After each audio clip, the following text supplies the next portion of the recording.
Hey, how's it going, everybody? It's KG Chaos. In this video, we're going to talk a little bit about some little details and stuff that came out in the past few days from people that played the beta for Rockstar, the new game Red Dead Redemption 2. Posted a video about this about an hour ago, and there was a complication with the video, so I had to delete it and put this one up. So I'm going to go ahead and make this video here for you guys, so you guys can actually watch it, so also my video can get, so it doesn't get like complicated again how was going on with it. I don't know what was wrong with it, but I had to delete it and make a new one. Anyways, guys, I hope you guys watched that one. If you didn't, here is this one again, so you guys can actually see it and watch and see all the new details that I'm about to talk about.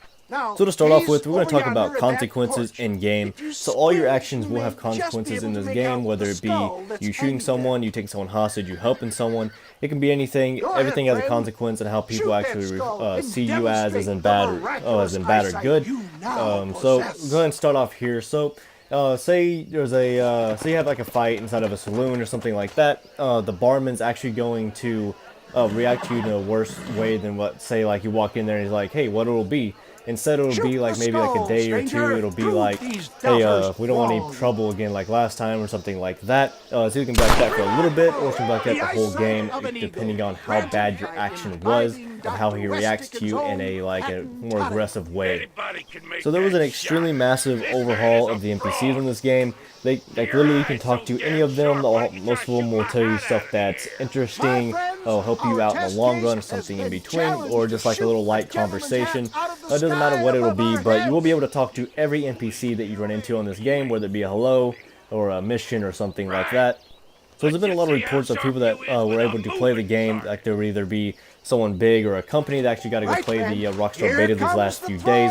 Every one of them said that the texture and detail of the environment is absolutely breathtaking. There's real vividness into it. There's depth, color, defies and utilize stylistic, different type of patterns. There's just like a lot of there's a lot of detail in the actual wildlife and like forestry and everything like that. Like even like towns or something like that. This looks amazing.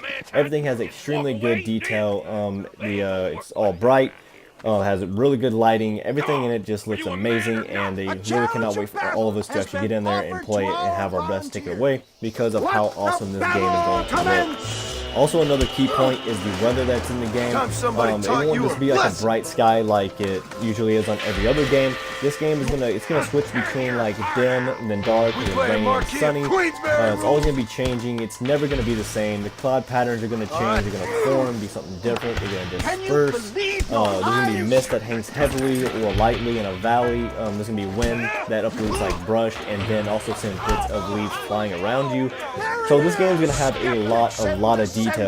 There's just going to be so much in this game that I cannot wait to see and for you guys to see, because there's just so much detail and stuff that they have said, and I really hope that they're not lying to us, which I'm pretty sure they're not, because Rockstar never does. Their games are always just 100% like you just love them when you start playing them. I don't think I've ever played a bad Rockstar game. They just have really good games. They work so long on them. It takes them years to make. That's why they're so great, and I really cannot wait to play this game. So hit on a little bit of lighting. So on this game, one of the people that played it said that they were like inside of a train, and like they stepped out and it was nighttime, and there was like candles or like lanterns lit that were inside of the actual train, and they said that it actually makes like a pool of light from just that, and like the lighting is amazing in this game. Like it all fits in perfectly. It shines and makes Morgan look just awesome. It forms shadows and everything. Like they just said like the lighting is just perfect in this game. And they just can't wait for everybody to see how it is. Another thing that they hint really strongly at is that whenever you're doing a mission, don't be surprised if you get distracted, because there will be a lot of things that will distract you from missions, and that's what a good open world title really is, like something that will distract you from doing the actual missions, because it's just so entertaining, or you just get really distracted in something that you see really cool, or like really anything, like it can be an event, just be like landscape, something like that you just want to look at, and all in between. Like one guy said that he was like doing a mission, and then he heard like screaming, and like there was a woman that was crushed by her horse who needed like help getting pulled out from under it, and then a ride back into town. There's also one where you can get a bounty from the local sheriff for a doctor selling questionable medicine. There's just so many different events that can happen. Like there's hundreds of events that can actually happen in this game that I cannot wait to actually see each one, which is going to be a long time. I don't know if you can see each one because there's so many of them, but It'd be really interesting to see all the type of events that they've made for it. So the camp, like the game camp in this game, it doesn't require you to actually do it. It's optional to do, but there are certain missions and stuff or quests that you can get, but you have to do the like the camp stuff for them. You gotta do stuff for them. You get certain like you get like different bonuses, you get different rewards and stuff like that for doing it. So it does take. So it is something that you should look into and do, which I'm sure all of you will, because it's just something new, and if you don't do it, you'll be like, hey, what does this do? And you won't ever know. So it'd be good if everyone just does it, because you will get rewards and bonuses for doing it, and there's these certain quest things that are hidden that you can actually get also. And also, when you're at a camp, you can actually like sit down near a fire, tell stories, or you can just go with a fellow gang member to like a go get a drink time to time. He'll like ask you, you won't have to ask him, which it probably will be an option to ask him too. But most of the time, the NPCs at the camp will ask you, hey, let's go into town and get a drink. So again, with NPCs, you can really talk to any of them. Like I said, it can be like a little greeter that like when you pass by them, you can ask them something that will help you in return or help them in return. You can intimidate them, you can restrain them, and you'll be rewarded sometimes. But you also sometimes you'll regret not giving them both the barrels because they did something that like pissed you off or something that just totally betrayed you. Literally, just conversations go down person to person. Like they're all different. Like a farmer will be different, a sheriff will be different, a doctor will be different. All of them will be different. They all won't be the same. They'll have like their own little quest line things that they'll actually, or conversations that they'll actually talk to you about. They're all programmed to do that, and it's really cool that you can talk to any NPC. That's just really awesome. That's a lot of like work they did in this game to let you be able to do that.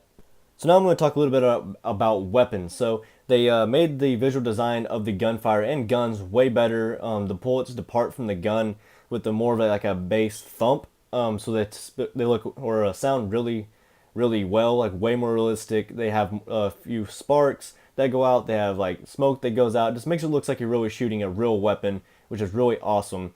And also, guys, the weapons also have an insane level of customizations. Like rifles have their own metal types you can swap between. They have handles you can add and remove. You're even able to engrave the handles, which is really cool. They also must be cleaned regularly because they would degrade through use, meaning they'll need repaired. Again, this may like make you not want to pump lead into every chance you get. Just the fact you have to clean your weapon and take care of it. So another thing they couldn't stress enough on since like the beginning of them actually putting out trailers and talking about the game is that your horse is not a vehicle. It will need it's a living thing. It will require grooming, feeding, calming, and also when when you get scared, it's when you need to calm it. But certain horses will be faster than others and less comfortable on certain types of terrain and more liable to react differently to gunfire. Your patience will be rewarded though. Like your horses will be a vital part of this game. So like your bond with it will grow stronger over time. And also, like whenever it dies, well, if it does die, it will be dead. You have to restart your new bond with a new horse and everything. So just make sure you always have that kit that with you at all times. Where if you actually get your horse shot or something like that and it's dying, and you have to repair heal it with a certain kit, you'll be able to. And now there won't be like in some games where it has like bottomless pits of stuff. You can just keep putting stuff in a bag. Well, this game's different. Whenever you actually have whatever you have on you. Like your person, like Arthur Morgan, and your horse will have limited spots, as in like it can only carry what it physically can. There's not gonna be any bottomless bags where you just keep stuffing stuff in. You can only have a certain amount of things on your horse and on your person. And also, if you guys are still playing Red Dead 1 or did play it, you'll know that you could be standing still on your horse, and then you could instantly just start your horse in a gallop to its max speed. This game will be totally different. It will take a minute for your horse to actually get up to its max speed. So it will start off slow and then get faster over time. That's something I'm really glad they added because that's really realistic. It makes more sense. Sorry for you guys that like being able to hit max speed instantly, just with the fact you're getting shot at and you need to hurry and get away. Well, that will not be a factor in this game. Whether if they are on their horse or not, you can get away quicker just with the fact you're already on yours and you already started your speed and they didn't. Alright, so now I'm going to talk a little bit about Arthur and how he's going to like become and what you can do with him. So Arthur has to eat. He needs rest. And if, say, you go up into the cold mountains, you will need a jacket because he will freeze to death. So you will need to actually take care of him like a real person because this game, they're making it so realistic that you have to do things that actually make sense. Say he gets covered in mud or blood or some type of mixture of something. He needs to wash because you don't want him looking like all like nasty and like a murderer because NPCs will react to you the way that you look. Your hair you can trim, your beard you can trim. You can cut your hair and your beard and anything you want, but you have to let it grow out. You can't just do it like magic, like GTA, and just like cut it into whatever you want. It does grow in real time, so it does take a little bit. And also, if you eat too much, Arthur will pack on weight. So make sure you guys don't make him get fat, because you'll probably be able to run a lot slower. And if you guys want to run faster, or have more stamina, all you got to do is just keep running with Arthur, and his stamina will increase. So you guys are probably wondering about the Deadeye in this game. So there's 5 stages of Deadeye, and I'm going to guess this is going to be one of the stages that you unlock as a perk. I don't think it's going to be the first stage, but whenever you use it, you can actually see their vital organs, and you can shoot them, and they'll actually die. In this game, they're actually going to be, they're not going to be any sponge type NPCs. If you hit them in a vital, they will die instantly if it's like one of the major ones, or they will eventually die. It's not going to be like where you have to keep shooting a NPC because he's a sponge and just takes so many bullets.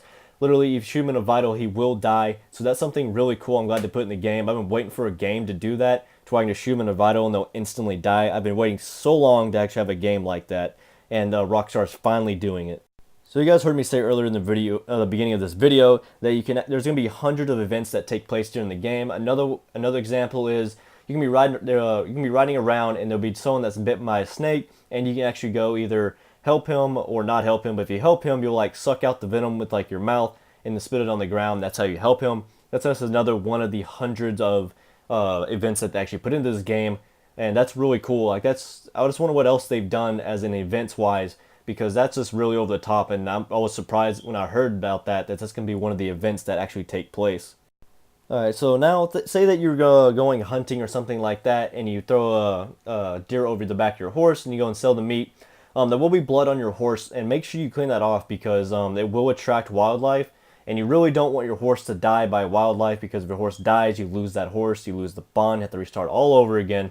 So just make sure you guys wash your horse and stuff, because the blood on the horse, if you don't wash it off, will attract other wildlife that wants to come and kill it, because you know blood attracts wildlife. They think it's food, so they will come after you. And also, in this game, as you know, Red Dead 1, you can actually whistle and your horse will spawn instantly close to you and you can come to you. This game is different. Wherever you leave your horse, whenever you whistle, or like close by or whatever, it'll actually have to run to you from that location and travel to you. It doesn't just instantly spawn near you in this game. So make sure you guys are aware of that. It will take a little bit longer for your horse to actually reach you. Well, guys, I got a few more things to actually talk about here, just like a few little list items, and then this video will be wrapped up. So we'll go ahead and begin. So you can pretty much go into any building in this game, whether you want to knock on the door and be let in or beat them down. You can actually talk to every NPC, like I said earlier. You can also hide dead bodies that you have killed, and you can search through pretty much any drawer or dresser, whatever it is that is inside the house or building that you're going into, which I found absolutely amazing. I cannot wait to just break into someone's house and just steal shit, because it's just really awesome to do. Whenever you're in a game, not in real life, but in a game it's awesome because you find stuff that you didn't have that you now have. Anyways, guys, that is it for this video. I'm going to wrap it up here. If you like this video, please hit that like button, and if you're new to my channel, well, new watching this video and new to my channel, please hit that subscribe button. It really helps me out a lot. Also, hit that notification bell at the top so you guys get notified as soon as my new videos come live. I try to post 1 to 2 every day between 12 and like 5 o'clock. Anyways, guys, thank you so much for watching, and I will see you guys next time.